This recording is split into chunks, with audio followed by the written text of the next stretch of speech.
Insonlar, jinlar va hayvonot shohi Sulaymon alayhissalom. Sulaymon alayhissalom Davud alayhissalomning o'g'li edi.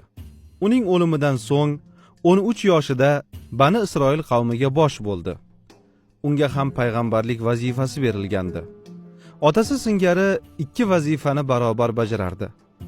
Otasi borligida, bolaligida ham adolatli qarorlar chiqara oladigan zakiy bola edi. An'om surasining 84-oyatida Sulaymon alayhissalomga ham payg'ambarlik berilgani bayon qilinadi va unga Ishoqni va Yaqubni berdik. Barchalarni hidoyat qildik. Bundan oldin Nuhni ham hidoyat qilgan edik va uning zurriyotidan Davud, Sulaymon, Ayyub, Yusuf, Muso va Harunni ham hidoyat qildik. Chiroyli amal qiluvchilarni ana shunday mukofotlarmiz. Sulaymon alayhissalom Allohdan hech kimga berilmagan bir qudrat va davlat so'radi. Duosi qabul bo'lib, insonlar qatorida jinlar, shamol, hayvonlar ham u zotga itoat qilishga amr qilindi. Otasi Davud alayhissalom qushlar tilini tushunardi. Sulaymon alayhissalom ham qushlar bilan gaplashdi. Uning saltanati hududi shunchalik keng ediki, butun jonzotlarni ham qamrab olgandi. U zotga ismi azam duosi, butun maxluqotlar tili, jinlar siri bildirildi. Payg'ambarlik bilan birga berilgan ilm, hikmat va sultonlik xislatini odamlarni to'g'ri yo'lga solish, iymonda sobit qilishga sarflardi. Jamiyatda shafqat va adolat bilan hukm yuritardi. Barchaga chiroyli muomalada bo'lardi. Shaharlar qurilishi, yer yuzining obod va ko'kalamzor bo'lishi, fan va san'at rivoji uchun qo'l ostidagi hammaga ish taqsimlab bergandi. Yo'llar qilinishi, toshlar yo'nalishi, qazib olinishi, temirchilik, dengizga sho'ng'ish ishlarini jinlar zimmasiga yuklagandi. Dehqonchilik, cho'ponlik, tijorat kabi ishlar odamlar zimmasida. Hayvonlar qo'riqchilik qilish, yuk tashish ishlariga jalb qilingandi.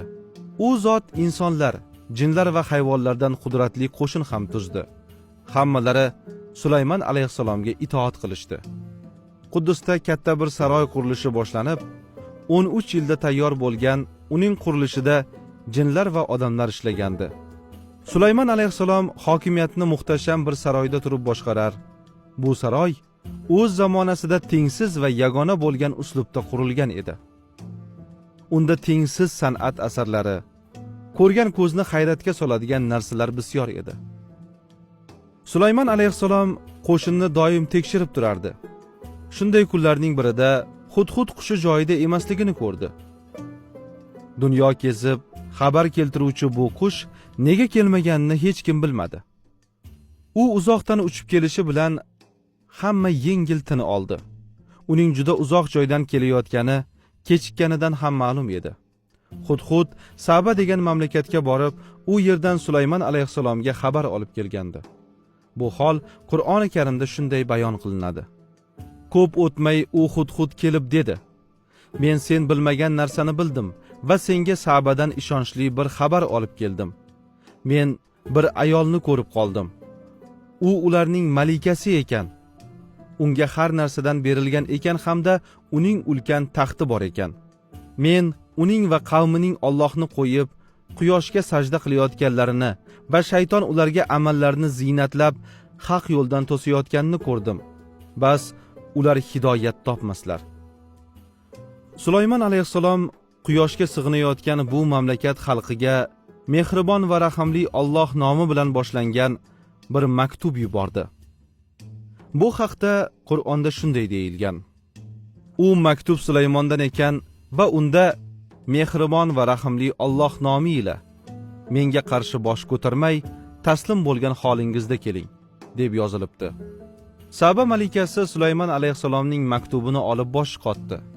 O'zini bir zumda yengib tashlashi mumkin bo'lgan bu hukmdorni qaroridan qaytarish uchun hadyalar yubordi. Ammo Sulaymon alayhissalom Saba malikasi Bilqisning hadyalarini qaytarib yuborib, kelgan elchilarga shunday javob berdi. Bilqisning elchisi Sulaymonga kelganida u dedi: "Menga mol dunyo ila madad bermoqchimisiz? Bas, Alloh menga bergan narsa sizga bergan narsadan yaxshidir. Ammo sizlar hadyalaringiz bilan quvonursiz.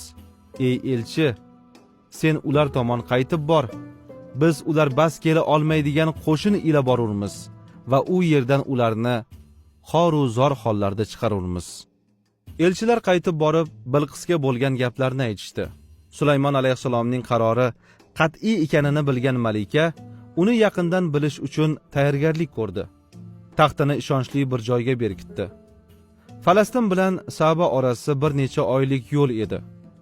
Sulaymon alayhissalom Bilqisga aytib yuborgan gaplarining isboti uchun bir mo'jiza ko'rsatishi lozim edi. Shuning uchun Bilqis hali yo'ldaligida uning taxti keltirilib, ba'zi o'zgartirishlar qilingandi.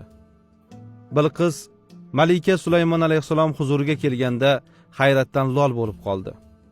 Umrida ko'rmagan boylik, go'zallik va san'at asarlari, billurdan qilingan ko'shkni ko'rib, og'zi ochilib qolgandi. Uning taxti ko'shk ichida joylab qo'yilgandi. Bu taxt uniki ekani aytildi. Unga Bilqisga saroyga kir deyildi. Uni ko'rib suv deb o'ylab, poychalarni ochdi. Sulaymon bu billurdan silliq qilib yasalgan saroy dedi. Malika, Robbim, men o'zimga zulm qilib yurgan ekanman. Sulaymon bilan birga olamlarning Robbi Allohga musulmon bo'ldim dedi. Bilqis Sulaymon alayhissalomning payg'ambar ekaniga amin bo'lgan, iymon keltirgandi. Sulaymon alayhissalom unga oila qurish taklifini bildirdi. U ham rozi bo'ldi.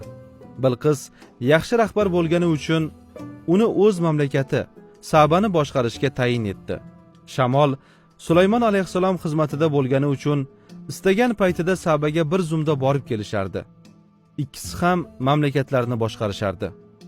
Sulaymon alayhissalom otasi Davud alayhissalom davrida Quddusda bunyod etila boshlanib, yarmida qolgan masjidni qura boshladi.